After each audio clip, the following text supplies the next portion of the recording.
Hi, it's Andrew from Pulteneytown and Thrumster Church. I hope you're safe and well.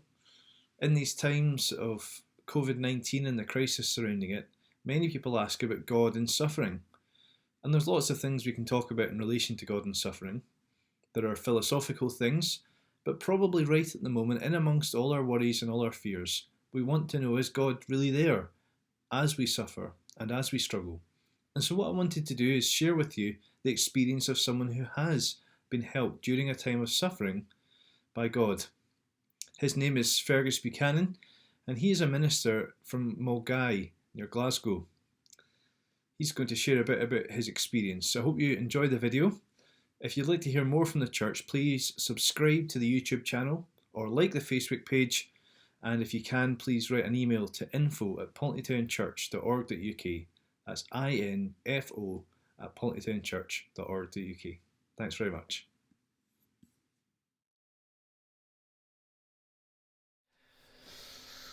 So it's great to be able to be here with you, Fergus. Thanks for being in touch, and it's just a good opportunity to hear a bit about your life and what's going on at the moment. Yeah. So thanks very much for agreeing to be here today. Could you just tell folks a little bit about yourself, please? Oh, Jings. It's what to include rather than what to leave out. I've been a parish minister here in St Paul's Mulgai for nearly 31 years now. I was 5 years in Stevenson Ardere in North Ayrshire. And before that, my background was in the church. But I think that, I had a big breakthrough when I was about 11. And there was a teacher in our school who ran Scriptural Union. And her parents had been missionaries in China and were friends of Eric Liddell. And she used to tell us stories about those days because she had to live in the camp, the internment camp where her parents were taken when the Japanese came in. And she actually developed polio when she was in there, and when, as an adult, she still walked with a limp. But when she was taking us for SU, she would talk about people becoming a Christian. Now I went to church and Sunday school and BB and all the rest of it, and I have to say nobody had ever really spoken to me like that before, and I got interested in that because I assumed I was a Christian, but she taught us about your own personal response to Jesus, and I think from that time on, something happened with me. I'm not saying that it's been plain sailing ever since I was 11 years of age, but I think that was my first moment of commitment, and things developed from there. But that's it in a bit of a nutshell. Good. And so you became a minister. You've been a minister for a long time. Yeah. And but you've not always had good health, and you share a bit about that on your blog. But could you just tell us a little bit about the history of the illness that you're experiencing at the moment? Yeah. Well, up until I was diagnosed, I did have good health. That's the thing. But it was 10 years ago I was diagnosed with a blood disorder. Now, it was at that time, it was monoclonal gammopathy of unspecified significance. Okay? It's quite a title. You'll be pleased to hear that it's abbreviated into something called MGUS, MGUS. And what that means is that you've got too much protein in your blood. And when you say that, you think, well, protein that's all right, isn't it? But actually, if it's in your blood, then there's a danger that it can develop into cancer and a condition known as multiple myeloma. And it's called multiple because it can go for your bones and your kidneys and other parts of your body. It's really bad news if you're diagnosed with a surfeit of protein in your blood. And it was a bit of a shock at the time, but I was told that it need never develop into anything more serious. And from that point on, it was blood tests every 3 months. To be honest, I got a bit fed up with that. I wondered if I really needed to go every 3 months because, you know, but I'm glad that I did. And I think that we're all showing appreciation of the National Health Service at the moment. And I'm pleased that despite my protestations, they continued to monitor me over that time. And, well, it was a year ago, just round about now, yeah, but I think it would be, when I was told that the disease had become active, as it were, and I was now suffering from full-blown multiple myeloma, and I required chemotherapy and other therapies in order to deal with it. And that's it. But I think up until that time last year, I was leading a fairly normal life apart from the clinics that I attended. I felt well. My ministry, I believe, was going well. I know you're not supposed to say that, but things were ticking over, and challenges were being met and lived through. I had no reason to. So it was a bit of a shock. Yeah. When they eventually said, no, they discovered I had lesions in parts of my bones. Yes. Unless they were dealt with. And I was grateful for that, because some people don't really discover myeloma until it becomes pretty catastrophic. Yeah. And their spine gets affected and all kinds of other things. So I managed to avoid all that, but I still needed treatment. Yeah. So you've been going through the treatment for about a year then, Fergus? Yeah. It's been a year, yeah.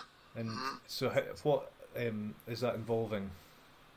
Well, originally it was drug-based, chemotherapy. I had to go into the Beatson Centre in Glasgow, and I would receive chemotherapy, but also there were other drugs which I had to take. It was incompatible with continuing to work, so I had to be signed off. That went on. There were one or two setbacks along the way, because it's pretty hefty treatment. You do feel very tired, you're very low, your immunity is pretty low. But this was all leading up to an essential stem cell transplant, sometimes called a bone marrow transplant, when I would have to be in hospital maybe for 3 weeks at the Queen Elizabeth Hospital in Glasgow. So it's been a fairly hefty experience of chemotherapy and drugs. I don't know about you, but I'm not usually like this. No, well, I'm afraid I have to. Yes, it's a sad sight, in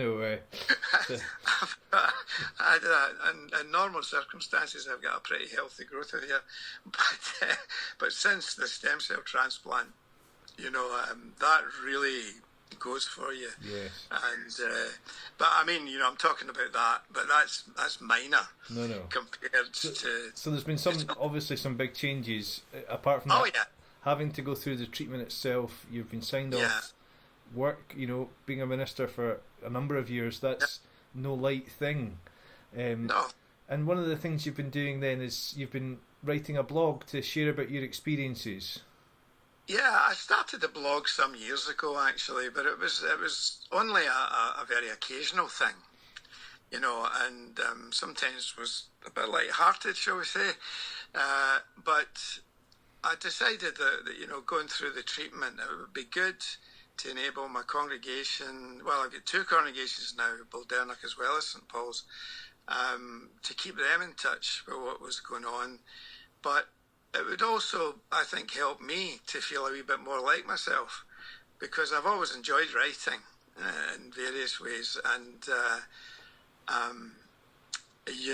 and being, like yourself, a communicator. If I was given some way that I could express myself, then that would be good. So the blog, until recently, maybe once a week or twice a week. Sometimes when I was particularly low, it would maybe be 3 or 4 weeks before I made a contribution. But since the present crisis has started, I've made a commitment to try and get something out every day. Right, yeah. And the thing is that I feel that I can do that.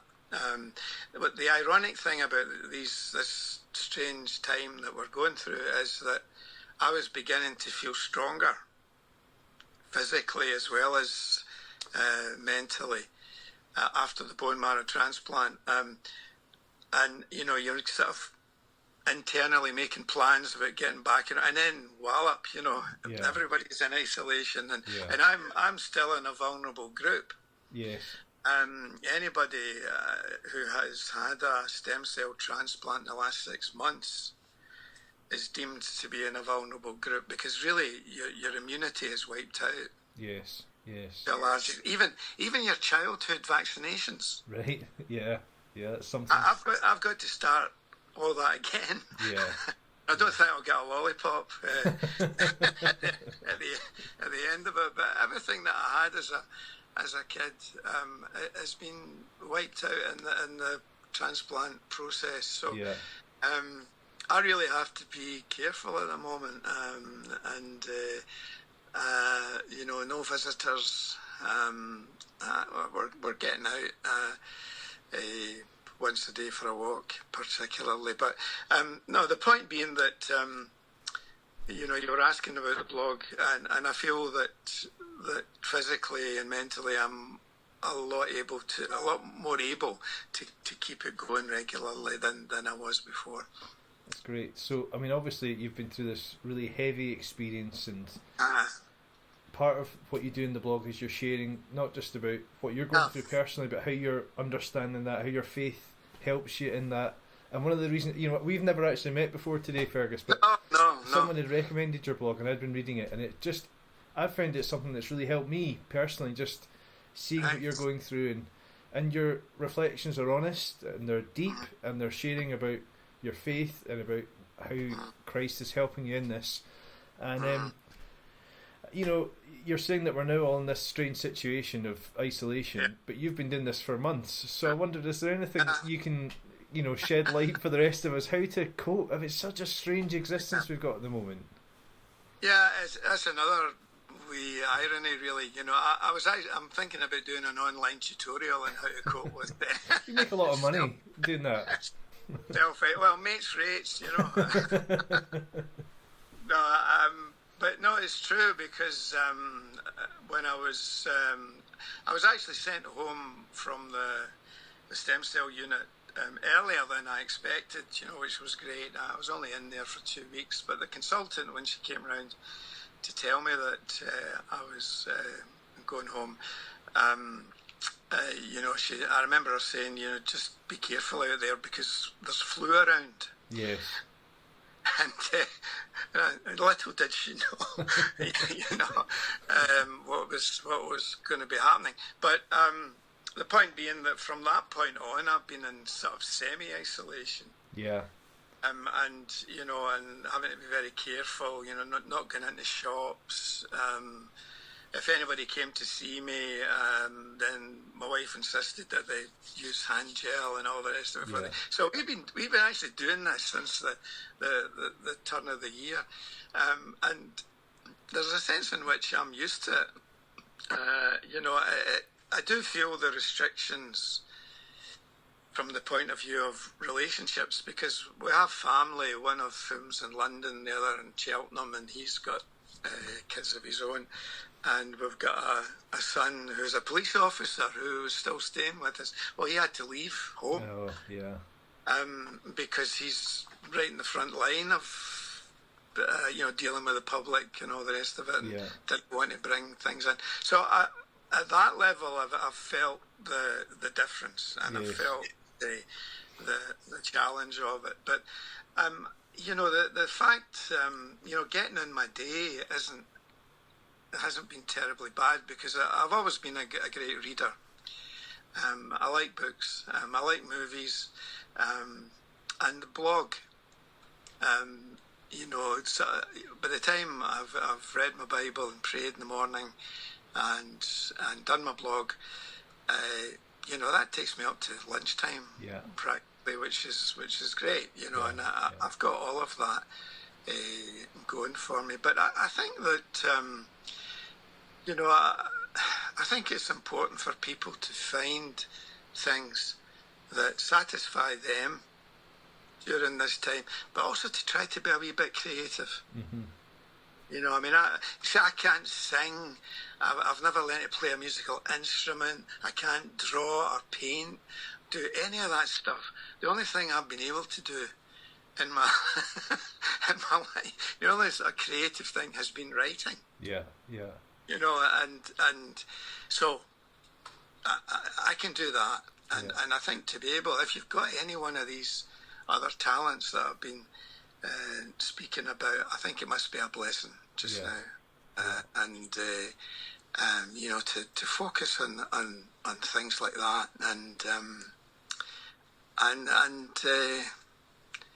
and be, I was listening to Terry Waite, who had been a hostage in Lebanon for 5 years, and he was actually emphasising the fact that actually, compared to what he went through in solitary confinement, there's so much more that we can be getting on with.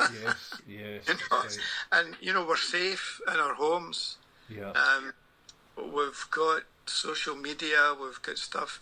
We've got so much that can sustain us. Yes.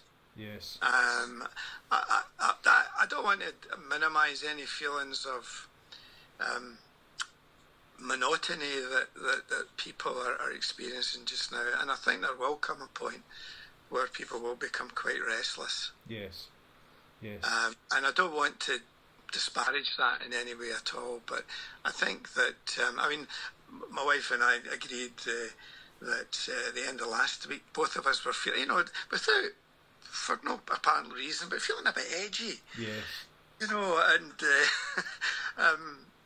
And couldn't put our finger on it because we'd done everything that we'd wanted to do that day. These things will happen, but I think there are so many things that we can engage with. Yes. Just now that'll take us through it. Thank you. And so you're saying that one of the things you're doing every day is you're reading the Bible and praying. Yeah. Mm-hmm. And I was just wondering, just with your own experience over this last while, are there particular Bible verses, particular Bible stories that you've been helped by or you feel would help people at this time? I was thinking about that one, and one of the things it's more of a general thing, but one of the things that I've found particularly helpful during this time is getting in touch with the Psalms. Yes. Again, and in particular, the Psalms where David appears. I don't know, is it Psalm 37? I'm not sure. Where David is going through this period of sickness. He talks about open wounds and pains in his back, and all this kind of stuff. And the point being that he's not content just to sort of curl up in a wee ball, but he's praying to God, and he's acknowledging God as being sovereign and with a good purpose in his life. And I've found the Psalms to be enormously beneficial to me. And the other thing is getting in touch with the mindset of Paul in his letters. It's particularly Romans. Chapter 8 is unbelievable. When you read about the acknowledgement of the breakdown that we experience as fallible human beings, and yet God is working through all of this to establish His good purpose. I think one of the most challenging verses in the Bible is when Paul says that all things work to the good of those who love the Lord. Yes. And that, through every sign of our brokenness or every symptom of our brokenness, God's working out His purpose. Yes. And it's a mystery, of course it is, why the difficult things happen to us, but to trust in the God who has revealed the extent of his love for us through an act of torture. Jesus on the cross. Yes. This is the extent of God's love for us, and the gift of his Son. But through his suffering that has achieved so much for us. Yes. Forgiveness, renewal, the hope of a life beyond this life. So what I'm saying is, that the Psalms, and also getting in touch with the mind of the Apostle Paul during this time is, I think, if you're asking me what in particular about the Bible has been a blessing, I would say that's what. I try to read at least 2 Psalms every day. Yeah.